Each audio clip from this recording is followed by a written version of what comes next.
Hello, welcome to the Roy Rogers News Channel. Thank you so much for watching. Alright, and today we are featuring a guest for the PokeMMO interview series. He has quite an accomplished record in both the competitive scene and the shiny hunting scene. Parke, would you like to say hello to our audience here? Hi, how's everybody doing? Awesome. Alright, and I feel that torch just burning up my interview table. Alright.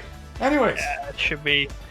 don't worry, I have a fire extinguisher nearby. Anyways, I have some questions to ask you, Parke. Are you ready for this interview series?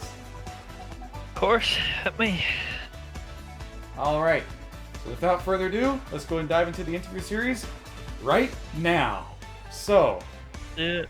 our first question here is, how long have you played PokeMMO, Parke? I have been playing. So I made my account back in January 2014. I played. I've obviously taken like a couple of breaks in between then, but I've pretty much been playing since then, essentially. Awesome, awesome.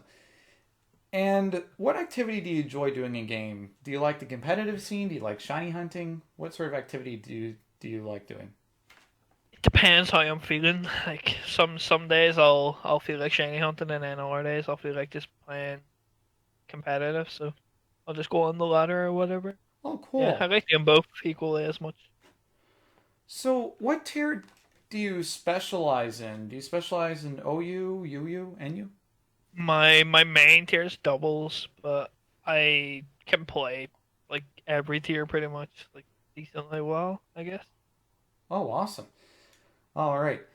And when did you aspire to fight in PvP, ranked matchmaking, and tournaments? When did you start playing the competitive scene? I mean, I've always kind of played it pretty much since I finished the story back in 2014, but I never got like super serious into it until probably like early 2015. I guess. Right. Now, I have to ask you, there is a special honor for you, Parky, and I think you're the only person on PokeMO with this honor. How do you This is cool. feel about staff members using your namesake and a shiny Growlithe in tournament titles and thumbnails? Kiz has, I'm looking directly at you, bud. So the funny story is I actually don't mind it. It's actually quite funny. But Kizaz wasn't actually the first person to do it. The first person to do it was actually Riga whenever he was staff. He was the first person to do it, and then Kizaz obviously did it for the second tournament. But yeah, the original idea was actually Riga's. Oh, man. It was funny though. Oh, wow. Even to this day, I still get added on the forums whenever somebody catches a shiny rat. I park every time on the forums. Not fun. The By meme will God. never die. Wow. All right. Whew. The life of Parky. All right.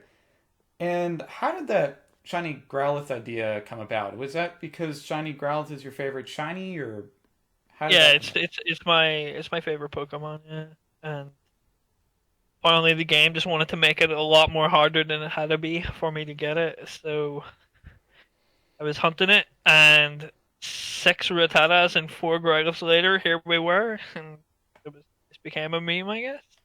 Oh, wow. All right. And what is your most memorable shiny that you've caught throughout your in-game life? Oh, that's easy. The Growlithe took me like a year and a half to catch it. Oh, wow. Yeah, obviously I have my shiny Blastoise as well. That's obviously next to me, but I hatched for that Squirtle and then obviously bred it up to a Blastoise. But yeah, my most memorable one's definitely the Growlithe, obviously, because it took me so long to get it. Wow. There's a special meaning behind it. Wow. Well, I congratulate you on that because it's been. I'm going to say this. I know shiny hunters that have hatched for their own shinies, and it's pretty hard to do that. So I'd like to congratulate you for that. Thank you. Yeah, it's quite a grind. Yeah, I'll definitely say that. Now, how many boxes did it take just to hatch the shiny? I stopped counting after Stop counting after like 190 or something like that. Oh wow! All right. If I had a guess, I would say it was probably close to 300. Like I was doing like 3 or 4 boxes a day. Ooh, wow! Yeah. So it was quite a lot. Yeah. My golly! Congratulate you on hatching that. Appreciate it. Yeah, certainly. And going along with your memorable experiences in game, what was your most memorable tournament fight? Most memorable thing. I guess off the top of my head was probably my first official one. Whenever I won my shiny Raichu, I guess. It was a really tough. I had like a really tough bracket, and then obviously I played GB in the finals and beat him, and it was like one of the first like times that we ever played. And now we've got like a bit of a rivalry when it comes to PSL, where we actually just played this weekend. He beat me, but where we're usually quite competitive against each other when we play in PSL. It's fun. Oh wow! Whew. All right. So for our audience here, GB is GB weed, right? Yes, correct. All right. Awesome. And on a less intense note, I would like to ask you, how did you find PokeMMO? So I've always been obviously a fan of Pokemon since I was younger, and I just randomly came across it one time. I seen a video of somebody catching a shiny, I believe, on YouTube, like way back in the day. And since then, I just took an interest to it, I guess, downloaded it, and then here we are, a couple of years later. And do you have any advice for future competitive players and shiny hunters? For shiny hunters, definitely like patience is a virtue. It can sometimes you can catch shinies like really early on. It'll take you like a couple of thousand encounters, and then there can be other times where it'll take you months, and it'll be like hundreds of thousands of encounters. Just gotta keep at it, and you'll get it eventually, I guess. Right. And how about for the competitive players? Competitive players, I would say the best thing to do is like to focus on one tier at a time. Because if you're like forever jumping back and forward between all our tiers, you're not gonna like fully understand a tier and get like good at it, I guess. Right. Yeah, and I know that there are a lot of competitive experts that advise that people start in OU first. What's your advice on that? Oh, usually it's definitely the easiest tier to get into first, but I don't know. I've never really been a big fan of OU. It's always been kind of boring to me, I guess, just because of how the matches can just be like drawn out and they can be quite long, and it's not fun. I prefer the more like attacking or like aggressive style of play. So I feel like the lower tiers are more fun in that regard. So it just depends on what kind of style of play you have, essentially. What I Right. would say. And you should consult with competitive experts prior to moving a tier, right?